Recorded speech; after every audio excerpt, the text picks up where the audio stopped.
স্ত্রী রাসূলের, অনেকে জানে না এই বিষয়টা। 11 জন স্ত্রী, অধিকাংশ স্ত্রী সুন্দরী ছিলেন এবং ইয়াং। কিন্তু আল্লাহ রাসূল সাল্লাল্লাহু আলাইহি ওয়াসাল্লাম 11 জন স্ত্রীর মধ্যে সবচেয়ে বেশি ভালোবাসতেন কাকে জানেন? তিনি হচ্ছেন আম্মাজান খাদিজাতুল কুবরা রাদিয়াল্লাহু তাআলা আনহা। তিনি ছিলেন বয়োজ্যেষ্ঠ একজন নারী। আম্মাজান খাদিজা একটু বয়স বেশি ছিল, একটু বৃদ্ধা মহিলা ছিলেন। তারপরে আল্লাহ রাসূল ইয়াং স্ত্রী, সুন্দরী স্ত্রীকে ছেড়ে আম্মাজান খাদিজাকে বেশি ভালোবাসতেন। কিসের জন্য? কিসের জন্য ভালোবাসতেন? খুব মনোযোগ দিয়ে শুনতে হবে। আম্মাজান খাদিজা ছিলেন বড় লোকের মেয়ে। আম্মাজান খাদিজার আব্বাজানের অনেক সয় সম্পত্তি, জায়গা জমি, সোনাদানার মালিক ছিল আম্মাজান খাদিজা। একদিন আম্মাজান খাদিজা আল্লাহ রাসূলের কাছে প্রস্তাব পাঠালো, হে আল্লাহর পয়গম্বর, আমি খাদিজা আপনাকে বিয়ে করতে চাই, বিয়ের প্রস্তাব দিলাম। আল্লাহ রাসূল বলেন, খাদিজা তুমি কোথায় আর আমি কোথায়? তোমার আব্বাজানের এত সয় সম্পত্তি, জায়গা জমি, সোনাদানার মালিক তুমি, আর আমি মুহাম্মদ, আমার তো খাওয়া হয় না, তুমি কেন আমাকে বিয়ে করবে খাদিজা? আম্মাজান খাদিজা সেদিন বলেছিল, হে আল্লাহর পয়গম্বর, রতনকে রতনই চেনে, আমি জানি আপনি কেমন মানুষ। আমি খাদিজা কথা দিলাম, আপনি যদি আমাকে বিয়ে করেন, আমি খাদিজা কোনোদিন আপনাকে কষ্ট দেব না। আপনি দিনের দাওয়াত দিতে যাবেন, আমি খাদিজা আপনার ভাত রান্না করে খাওয়াবো। আপনি দিনের দাওয়াত দিতে যাবেন, আমি খাদিজা আপনার জামা কাপড় পরিষ্কার করে দেব। হে আল্লাহর পয়গম্বর, আমাকে বিয়ে করেন, নিরাশ করবেন না। দুজনের বিয়ে হলো। বিয়ের পর সাংসারিক জীবন কাকে বলে? আল্লাহ রাসূল আম্মাজান খাদিজাকে কেন বেশি ভালোবাসতেন এবং স্বামী স্ত্রীর ভালোবাসা কাকে বলে? আমার মা বোনেরা, আমাদের পরিবারের ছেলেরা, তারা কিভাবে শিক্ষা নেবে যে স্বামী স্ত্রীর ভালোবাসা, সাংসারিক জীবন সুখের কি করে করতে হয়? আল্লাহ রাসূল শিখিয়ে গেছেন। কবি ছন্দের মাধ্যমে লিখছে, শুনবেন। কেমন ভালোবাসে নবী আম্মা খাদিজা, কেমন ভালোবাসে নবী আম্মা খাদিজা, যে ভালোবাসায় খুশি হবেন আল্লাহ দয়াময়, যে ভালোবাসায় খুশি হবেন আল্লাহ দয়াময়। কেমন ভালোবাসে নবী আম্মা খাদিজা, কেমন ভালোবাসে নবী আম্মা খাদিজা, যে ভালোবাসায় খুশি হবেন আল্লাহ দয়াময়, যে ভালোবাসায় খুশি হতে আল্লাহ দয়াময়। ধনী ঘরের মেয়ে হয়ে আম্মা খাদিজা নবীর কাছে এসে বলে করে বোঝে নিকা।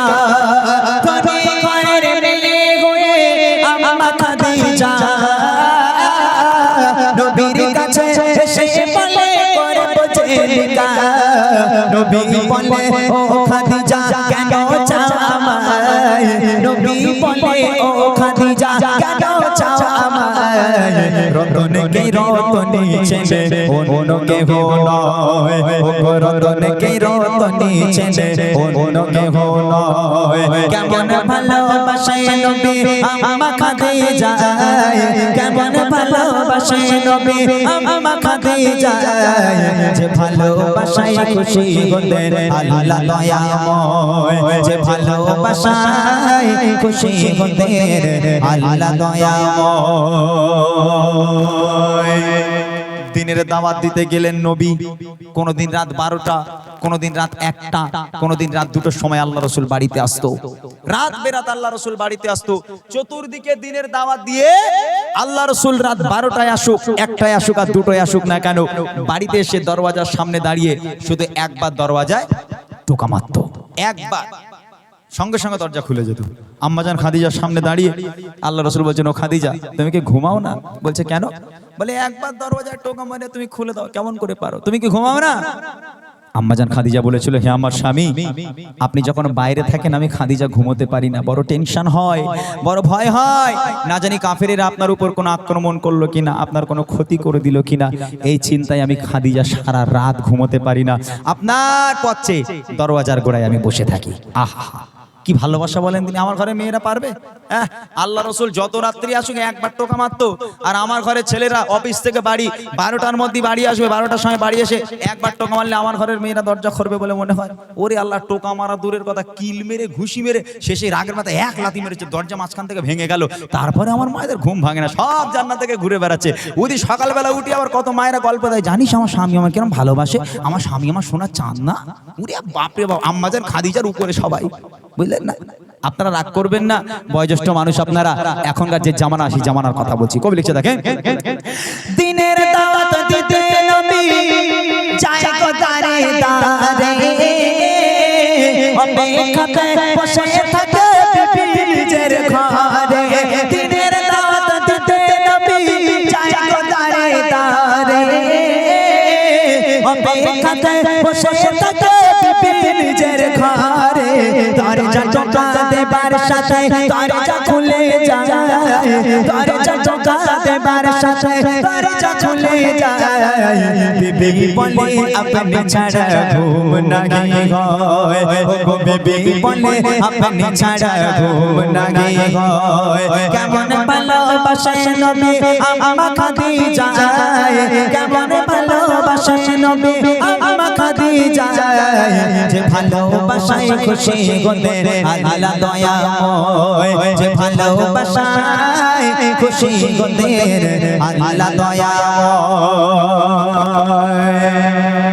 একদিন নবী পাক বাড়িতে এলো রাত্রির বেলা একবার দরওয়াজায় টোকা মারলো দরওয়াজা খুললো আম্মাজান খাদিজা সামনে দাঁড়িয়ে আছে আল্লাহ রাসূল আম্মাজান খাদিজাকে দেখে হাউমাউ করে কেঁদে উঠেছে কেন জানেন আল্লাহ রাসূল দেখছেন খাদিজা দাঁড়িয়ে আছে আর আম্মাজান খাদিজার জামাটা এখান থেকে এমন ভাবে ছিঁড়ে গেছে ও জামাটা সেলাইও করা যাবে না তাবলিও মারা যাবে না এখন এই দেখে আল্লাহ রাসূল হাউমাউ করে কেঁদে উঠেছে আম্মাজান খাদিজার সঙ্গে সঙ্গে আল্লাহ রাসূলকে জড়িয়ে ধরলো হে আমার স্বামী আপনি কাঁদছেন কেন আমার দ্বারা কি কোনো বেয়াদবি হলো আপনি কি কষ্ট পেলেন কাঁদছেন কেন নবী পাক বলছেন ও খাদিজা তুমি কোন ঘরের মেয়ে খাদিজা তোমার আব্বাজানের এত সয় সম্পত্তি জায়গা জমি সোনাদানার মালিক তুমি সব সোনাদানাগুলো এনে আমি নবী আমার রাস্তায় কুরবানি করে দিলে খাদিজা আজকে তোমার অবস্থা দেখো তোমার জামাটা এমন ভাবে ছিঁড়ে গেছে আমি তোমার স্বামী হয়ে জামা সেলাইও করে দিতে পারবো না ও খাদিজা আমি তোমাকে ভালো রাখতে পারলাম না আম্মাজান খাদিজা বলছে হে আমার স্বামী আমি আপনার কাছে কোনোদিন কষ্ট পাইনি আলহামদুলিল্লাহ খুব ভালো আছি তবে জীবনে কিচ্ছু চাইনি আপনার কাছে তিনটে জিনিস চাইবো দেবেন নবী পাক বলছেন খাদিজা কি চাই বলো আম্মাজান খাদিজা বলছে আমার প্রথম নম্বর আবদার আমি খাদিজা যেদিন ইন্তেকাল হয়ে যাব যেদিন মারা যাব দোকান থেকে কাফন কিনে পড়ালে হবে না তাহলে আপনার এই জুব্বা আপনার এই পিরান আমাকে কাফন করে দিতে হবে দ্বিতীয় নম্বর আবদার হলো আমি খাদিজা যখন আমাকে কবরে নামানো হবে কবরে নামানোর আগে আপনি নিজে কবরে নামবেন কবরে চারপাশটা একবার হাঁটবেন কেননা আমি খাদিজা কবরের আযাবকে খুব ভয় পাই কবর যদি আমাকে আযাব দেয় আপনার পায়ে ছাপ থাকলে কবর আমাকে আর আযাব দেবে না আর তিন নম্বর আবদার হলো মুনকার নেকির ফারিস্তারা যতক্ষণ আমার সওয়ালের জবাব না করবে আমার কবরের ধারে বসে থাকতে হবে বাড়ি যেতে পারবেন না এই তিনটে আবদার রাখবেন রাসূল বলছেন খাদিজা নাও তোমার তিনটে আবদার আমি মেনে নিলাম তোমার তিনটে আবদার আমি পূরণ করব আহা হা আচ্ছা একটা বার চিন্তা করে দেখেন এখানে আমার বাবুরা চাচারা আছেন আমার ঘরের মেয়েরা কোনোদিন এরকম বলে আমি মরে গেলে আমার কবরটা একটু জিয়ারাত করো একটু জুম্মার নামাজ পড়ে আমার কবরের ধারে একটু কান্নাকাটি করো একটু ইমাম সাহেবদের দাওয়াত করে খাইও একটু মৌলী সাহেবদের দাওয়াত করে খাইও এই সময় মায়েরা বলে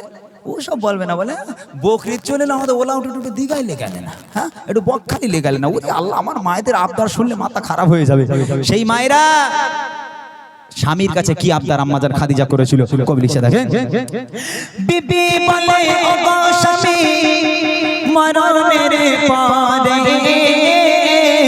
কবরে শোয়াবেন আমায় জুব্বা কাফন করে কবরের চারিপাশে ঘুরবে ঘেটে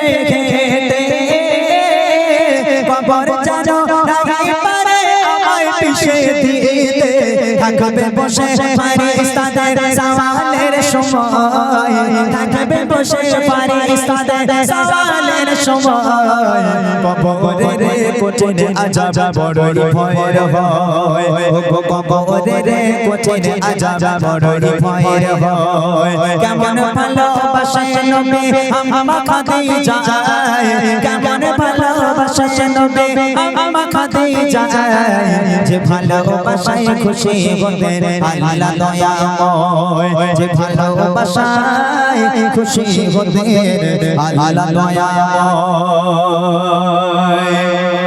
ইন্তেকাল হয়ে গেল আম্মাজান খাদিজা মারা গেল প্রথম নম্বর আবদার ছিল জুব্বা দিয়ে কাফন পরাতে হবে আল্লাহ রাসূলের জুব্বা দিয়ে কাফন পরানো হলো দ্বিতীয় নম্বর আবদার ছিল আল্লাহ রাসূলকে কবরে নামতে হবে আল্লাহ রাসূল কবরে নামলো কবরের চারপাশটা একবার হাঁটলো হাঁটার পর এবার আম্মাজান খাদিজাকে কবরে শোয়ানো হলো কবরে শোয়ানোর পর এই মুখটাকে কিবলার দিকে রাখতে হয় পশ্চিম দিকে রাখতে হয় যারা মারা যায় কবরে শোয়ানোর পরে মুখটাকে কিবলার দিকে করে দিতে হয় তো আম্মাজান খাদিজাকে কবরের মধ্যে শুইয়ে আম্মাজান খাদিজার এই মুখটাকে নিয়ে যতবার কিবলার দিকে ঘুরিয়ে দেওয়া হয় আম্মাজান খাদিজার মুখটা অটোমেটিক ঘুরিয়ে আবার আসমানের দিকে হয়ে যায় আবার একবার চেষ্টা করা হলো, আবার একবার কবরের মধ্যে আম্মাজান খাদিজার মুখটাকে নিয়ে যেই কেবলার দিকে ঘুরিয়ে দিল, আবার এমনি এমনি ঘুরে আকাশের দিকে হয়ে যায়। সাহাবারাও পেরেশান, আল্লাহ রাসূলও পেরেশান, মুখ কেন কেবলার দিকে ঘুরে না? আবার একবার চেষ্টা করলো, তিনবার চেষ্টা করার পর আম্মাজান খাদিজার মুখ কোনো মতে কেবলার দিকে ঘুরে না। ওই সময় আল্লাহ পাক আল্লাহ তাআলা আরশে আজিম থেকে খবর পাঠালে, আমার বন্ধু আপনি চিন্তা করবেন না, চিন্তার কোনো কারণ নেই। আমি আল্লাহ চাই না খাদিজার মুখটা কেবলার দিকে থাক, কেননা খাদিজা দ্বীন ইসলামের জন্য, কোরআনের জন্য আমি আল্লাহ আমার জন্য এত কষ্ট করেছে, এত রক্ত ঝরিয়েছে, নিজেকে এত কুরবানি করেছে। আমি আল্লাহ খাদিজার উপর এত খুশি হয়ে গেলাম। আমি আল্লাহ চাই না খাদিজার মুখটা কেবলার দিকে থাক, আমি আল্লাহ চাই খাদিজার মুখটা সরাসরি আকাশের দিকে হয়ে থাক, যাতে করে আমি আল্লাহ আরশে মুআল্লায় বসে বসে আমি আমার খাদিজাকে কবরের মধ্যে থেকে প্রতিনিয়ত দেখতে পারি। একবার বলুন না সুবহানাল্লাহ। আহা হা, কি ভালোবাসা! আল্লাহ বলছে, ওরে দুনিয়া সব মেয়েদের মুখ কেবলার দিকে রাখছো, তো খাদিজাকে ছেড়ে দে। আমি খাদিজাকে আল্লাহ খুব ভালোবাসি, খাদিজাকে আমি সব সময় দেখতে চাই, ওই জন্য খাদিজার মুখটা আমি কেবলার দিকে করে নিলাম, আমার দিকে করে নিলাম, আমি আকাশের দিকে করে নিলাম। এই হলো সেই খাদিজা যাকে আল্লাহ রাসূল সবচেয়ে বেশি ভালোবাসতেন। শেষ কথায় কবি লিখছে,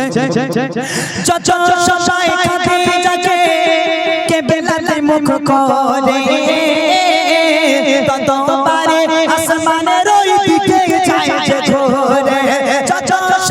খাদিজাকে কেবলাতে মুখ করে ততবারে আসমানের ওই দিকে যায় যে ঘোরে। আল্লাহ বলে, ও নবী চিন্তার কিছু নাই, আল্লাহ বলে, ও নবী চিন্তার কিছু নাই। খাদিজাকে দেখবো বলে আমি সর্বদা, ও খাদিজাকে দেখবো বলে আমি সর্বদা। কেমন ভালোবাসে নবী আম্মা খাদিজা, কেমন ভালোবাসে নবী আম্মা খাদিজা, যে ভালোবাসায় খুশি হতেন আল্লাহ দয়াময়, যে ভালোবাসায় খুশি হতেন আল্লাহ দয়াময়, যে ভালোবাসায় খুশি হতেন আল্লাহ দয়াময়।